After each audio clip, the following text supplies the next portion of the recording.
Kamusta mga boss? Welcome sa ating munting channel ang Kanta Kwento.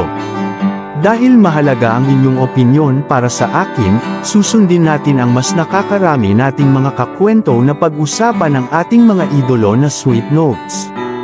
Ngayon nga ay ikakanta kwento ni BJ ang kanilang pagbangon pagkatapos ng kabiguan, na nasa nakaraang video natin. Ilalagay ko po ang link sa description para sa mga hindi pa nakapanood. Pero bago tayo mag-start mga kakwento, napansin ko rin na mas marami sa inyo ang hindi pa nakasubscribe. Maaari ko po bang mahingi ang inyong like and subscribe bilang suporta? Maraming salamat. Simulan na natin. Konting recap lang muna tayo. Si BJ at Charlotte ay nagsikap sa ibang bansa at doon nga sa bansang China ay nakuha sila bilang duo noong mga panahong hindi pa sila kilala. Sa pagtatrabaho nila, nag-invest sila upang makapundar ng kanilang bahay dito sa Pilipinas.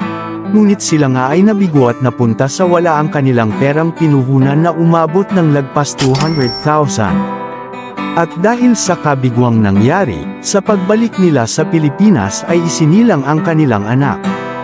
Pakinggan natin si BJ. Tapos ayun guys, baby na kami, nasisikay na.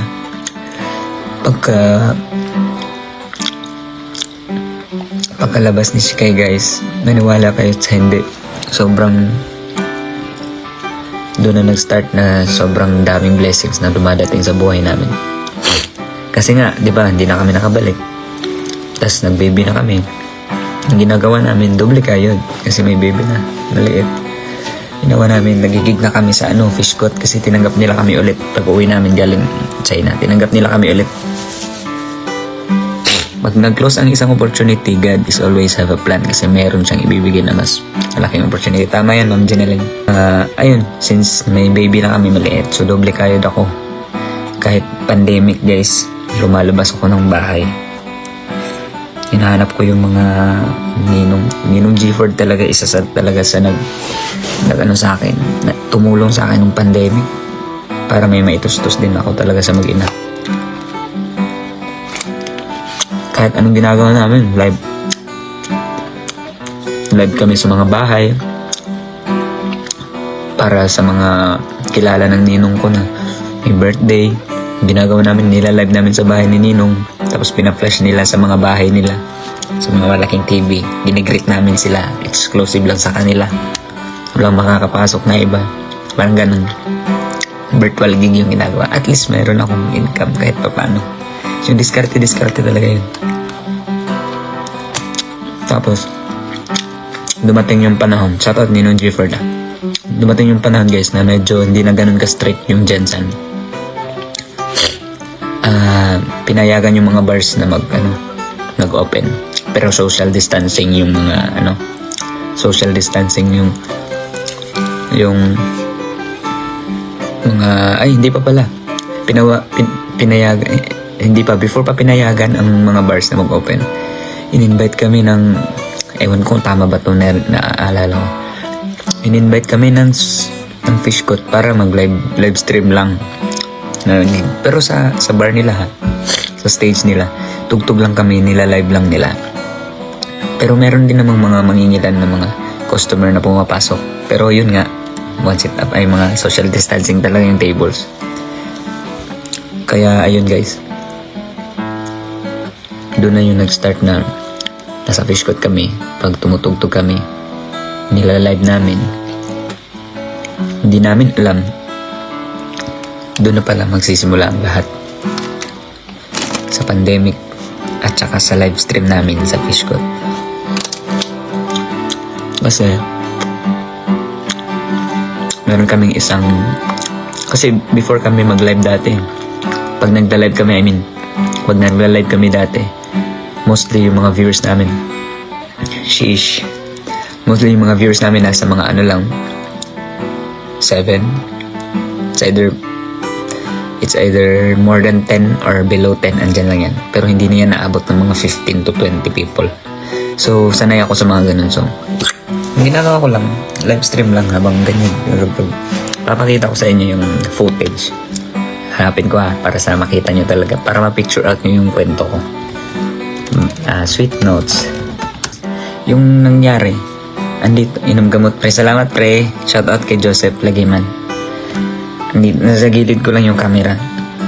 Hindi ko inaasahan guys na umabot ng 70 katao yung nanonood. Sabi ko, ang dami namang nanonood sa akin. Ang dami namang nanonood ngayon. Kasi yung regular viewers lang talaga namin nasa mga 10, marami na yan, 12. Hindi na yan naabot ng 20 talaga. Tapos sabi ko, ang dami naman man, tingnan mo. Sabi ko kay Charlotte, na 72, 75, umabot ng 80, 89. Ang dami. Tapos umabot ng 100 plus. Ayun na, sorry mahina yung boses ko, may natutulog kasi. Umabot na ng 100, sabi ko hindi normal to Ang daming nanonood sa amin Hindi ko nakala hindi ko alam kung totoo ba. Pero meron daw isang vlogger na dati pa, na isang vlogger na sinare yung video namin, yung live stream, kaya maraming nakapanood. Ayun, tinignan ko, ang dami naman nanonood. Sabi ko, ba't ang daming nanonood? Hindi ko alam na yung mga tao pala nung time ng pandemic is nasa cellphone lang. Tapos naisip ko siya after na ng gig namin. Ang dami ng viewers natin kanina, mahal. Sabi ko. Sabi ko sa kanila, bakit kaya? Siguro kasi yung mga tao ngayon stay at home Nasa cellphone lahat yung libangan. So sabi ko, kaya pala siguro nung maraming nanonood. Sabi ko, pagka-review ko ng mga pagkabukas, nireview ko siya. Umabot na siya ng 113,000 views. Yung live stream namin Tapos hindi ko makakalimutan yung first song ng live stream namin is Parting Time. I remember the day when you're here with me. Tapos yung second song is kay Charlotte yung dang dang dang ding ding ding niloko mo. Tanawa ko na narinig ko balitang meron ka ng iba. Yun, yung mga OPM, yung mga banat namin nung live stream. Kaya nireview ko siya next day. Sabi ko, ang dami mahal. Pinakita ko sa kanya. Mahal, ang daming views. Tingnan mo yung live stream natin kagabi. Umabot siya ng 113,000 views. Sabi niya, oo nga no. Hala, congrats. Tapos sabi ko sa kanya, sabi ko sa isip ko, patuloy ko nga to kasi na-picture out ng isip ko na, oo nga no, yung mga tao ngayon nasa sa bahay lang. Parang stay at home. Parang yung mga nila, libangan, source of libangan nila is nasa cellphone, social media. Other day na pinabalik na kami sa fish cot, nag-live ulit kami. Ayun, marami na nanonood guys. Umabot na siya ng 100 plus. Hindi na nagda-down ng 100 plus. Ito lang talagang nangyari sa amin guys. Kinukwento ko sa inyo. Umabot na siya ng 100. Tapos nire-review ko yung mga live stream namin nung nakaraan. Umaabot na siya ng 250,000, 261,000. Hanggang nag-viral.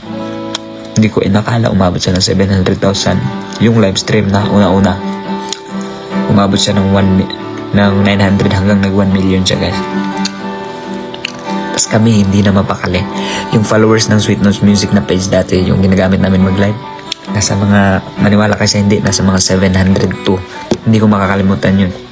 702 or 712. Nandun. Nung nag-viral yung isang video namin guys, umakyat siya ng 15,000, 20,000, 22,000. Umabot siya ng 30,000, 31,000 guys. Yung followers namin. Sobrang saya na namin ni Charlotte. Sabi ko, mahal, umaakit na yung followers natin. Ang dami nang nanonood sa atin. Hindi ako mapakali guys kasi sino ba naman hindi matutuwa nun?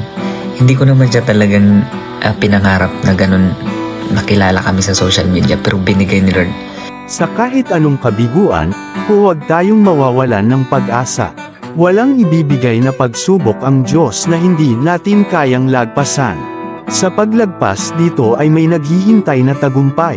Maging inspirasyon sana ang mag-asawang BJ at Charlotte para sa mga kakanta kwento nating minsan ay nawawalan ng pag-asa o gana sa kanilang pangarap. Patuloy lang at mahalin ang ginagawa. Kung na-inspire kayo sa sweet notes, baka pwede kong mahingi ang inyong like and subscribe bilang suporta.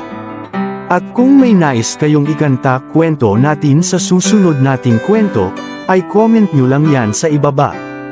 Muli, maraming salamat sa pagsama sa akin hanggang sa dulo ng ating video. Ito ang Kanta Kwento. I remember the days when you're here with me. Those laughters and tears we shed for years.